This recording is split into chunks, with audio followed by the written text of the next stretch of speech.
पाँचवटा स्याउ थियो एउटा पसलमा राता राता गोला गोला पाकिसकेका एउटी केटी 1 रुपियाँ लिई आई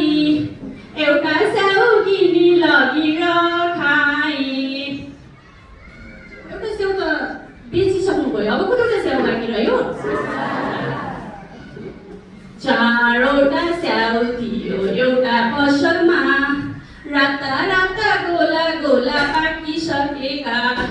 एउटी केटी 1 रुपियाँ लिई आई एउटा स्याउ किनी लगेर खाई कतिवटा बाँकी रह्यो होला 3टा हेर्नुहोस् त कतिवटा गर्नुहोस् त 1 2 3 3वटा स्याउ थियो एउटा पसलमा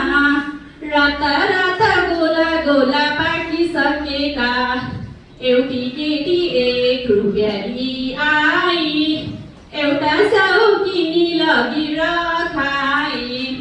2वटा स्याउ थियो एउटा पसलमा राता राता गोला गोला पाकिसकेका एउटी केटी 1 रुपियाँ लिई आई एउटा स्याउ किनी लगेर खाई अब कतिवटा बाँकी रह्यो एउटा बाँकी रह्यो हामीसँग कतिवटा स्याउ थियो पहिला पसलमा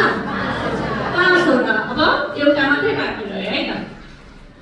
1वटा स्याउ थियो एउटा पसलमा राता राता गोला गोला पाकिसकेका एउटी केटी 1 रुपियाँ लिई आई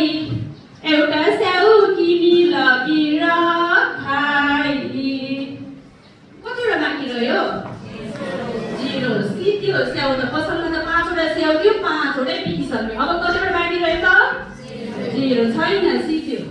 यसरी नै हामी रोल प्ले गरेर नानीहरूलाई सिकाउँछौँ नयाँ नयाँ कुराहरू पनि सिकाउँछौँ एक्सन सब्सट्र्याक्सनहरू यस्तै गरेर सिकाउँछौँ